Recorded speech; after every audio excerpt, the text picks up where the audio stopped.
bringing us the glasses here. 그러니까. And then we're gonna walk, I believe. 그러니까. So pretty.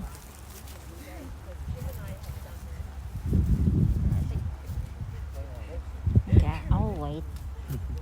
My dad was asking, one vine gives you how much wine?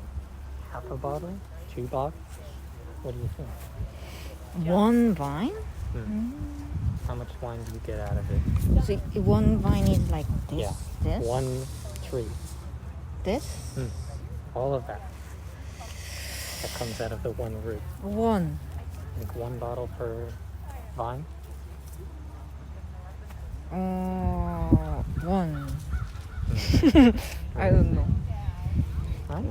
I would think maybe a little less than 1.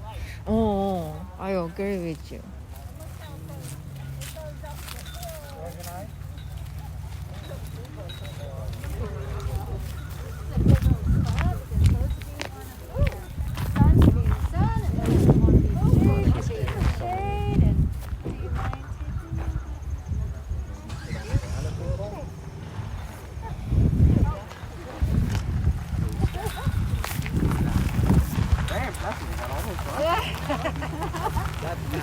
It's not my first rodeo. There you go. So welcome to Pellegrini. This was actually called Island View Estates Vineyards. Island View Estate Vineyards. Vineyards is where you grow your grapes. Winery is where you make your wine. And there was no winery here. They just wanted to be grape growers.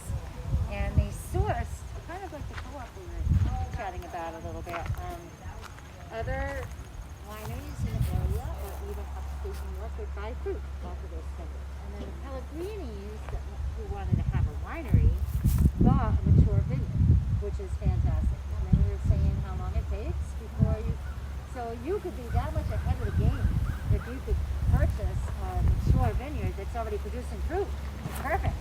So they needed a winery, and they hired an architect couple that lived here in Southold to design the first built from the ground up winery. So that was this building we're looking at. And I remember as a local, people were a little annoyed, going, "Oh no, now they're going to start building these big ornate factory-looking wineries, and we didn't want it." And the Samuels did a beautiful job just blending it right in. It looks like a farm, got the chicken shapes, and they opened their doors in I think 91. But the vines go back to the early 80s, so they're older vines. And you're looking at this is the new style of netting where you just cover the fruit. The old style netting you cover the whole entire row. What's nice about these is you don't tie it down for the winter, and you don't have to roll it back up on big spools, and it's a little less work that way. You don't need to cover the top. It's the kids of it. And this way too, you can continue to trim and do what you might need out in the vineyard. Do they flower and grape up here and pull them off, or they just don't even come out? They don't even come out. Occasionally they do, and we call those Christmas berries, where they'll never ripen until Christmas is the joke. So on occasion you may get some fruit up there, but the way we prune in the wintertime is to try to avoid that from happening. Thank you. And that's by getting only 2 fruiting arms tied down to the bottom fruiting wire. So I'll explain what I mean by that in just a moment.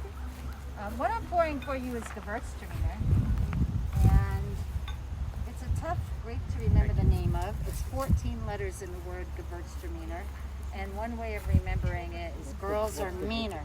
What's the grape?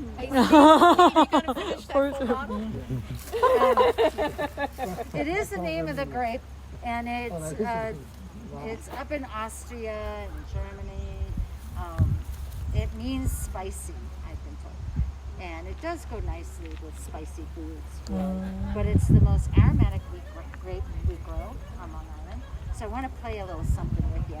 I don't know if I did this with you, but did you know you have a dominant nostril? A lot of people don't know if they're a righty or a lefty. And it has nothing to do with your handiness. So go ahead, drop your mask. Give it a good swirl. Get your nose down in there. Everybody had us up there. Lock one side and get your nose deep in your glass and smell it. And then swirl your wine again. Block the other side. Get your nose back down in there, and you're going to find out that you're a righty or a lefty. Oh. And one is predominantly stronger than the other. Yeah, I'm a lefty. Now, are you left-handed? What if you have Good. to I had someone on my tour the other day. I can't really He smell asked me, it. like, yeah, but I'm left-handed. I'm like, no, I'm telling you, I see it all the time. It doesn't have anything to do with it. And it could be opposite or it could be equal. Interesting. What are you? Left. Me too. I see left-handed smells Interesting. strong, left-handed. I see right-handed smells strong, left, right-handed. I see the opposite. I have never seen I like this. This is so. There's no Oh my predominant god. equal What is left, the name of equal this? is equal right, equal to. Like, usually it's so 50-50 delicious. in a group. Like how many of you are left? I bet you there's going to be about 4 or 5 of you. I bet you 3, 4, 5 at a time. There you go. So it really doesn't have any other purpose in your life, so that you can maybe now impress your friends that you went on a wine tour and you happen to learn you were a Good to left know. dominant If you have nostril. one nostril that's stuffy, Yeah, if it's my left one, then it's I'm not going to okay. be able to taste. I'm using my But if dominant it's my nostril. right one, I will. Just tilt it all day. Yeah, we could do that. The wine judges, now here's a cool tidbit. There are a few, there's a very small percentage of humans that do smell equally, and they are excellent as wine judges because if you're sitting down to 400 Gewürztraminer and tasting, combining the two, where you had to write, your score, so you're not drinking 400.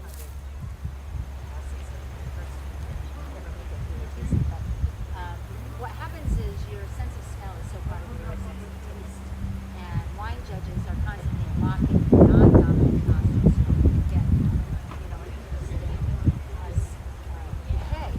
And if I can believe this last one, they're good for perfume factories too. But wine judges, that Psalm movie, quite often they're kind of overbearing on one side. It's called olfactory fatigue. And after a while, everything starts smelling the same. So you can kind of switch it off. Now the benefit is you might have a new job in store for you if it smells the same on both nostrils. But it's a pretty fragrance, isn't it? I would wear Gewürztraminer as a perfume if you let me. I think it's just so pretty. But it doesn't really taste the way it smells. Like it comes across pretty floral. But to me, I feel more citrus notes as far as the flavor. Yeah, that's good. I'll talk to you a moment about all the canes that you see coming up, brown, that are vertical, is new growth from 2020. So we have to train the vines to create what's called a fruiting zone. See how all the grapes are up in one spot?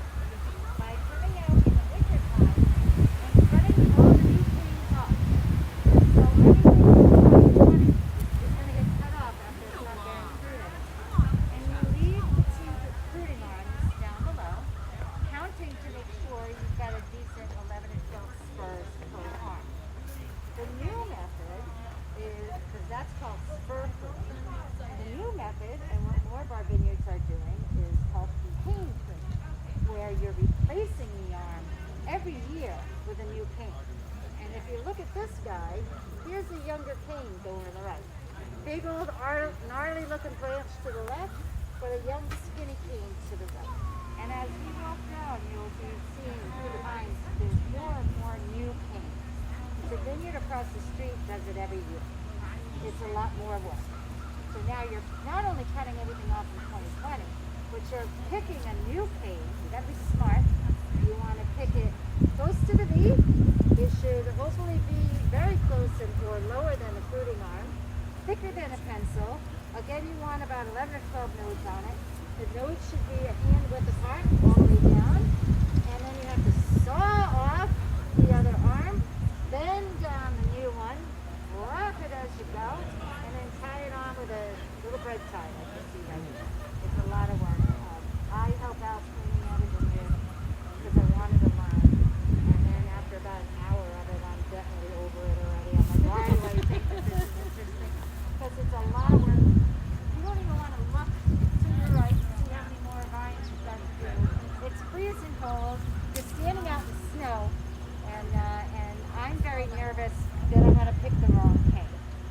I get really slow at it. Like, should I take this one or that one? And they're like, pick up the pace, Joanne. We got a long way to go. Just pick one. So, but you're controlling the next couple of years worth of fruit. Unless you're at a vineyard that's going to replace it every year. Yes, yes. And if you kind of look at the canopy, and this does look like fruit, what they're finding is clean pruning gives you a thinner canopy. And the thinner canopy, it still have enough leaves for your photosynthesis, but not too much to grow mold and mildew. So the reason to be switching to more deep pruning is that airflow. So more vineyards are opting to do the double work to prevent mold and mildew disease in the coming year. So do the time in the winter. So then you can use less Less herbicide. herbicides because you're getting better airflow. What else is kind of fun is, here, let's walk down here a little because you'll get different netting. I'm going to take you out of the shade for a minute.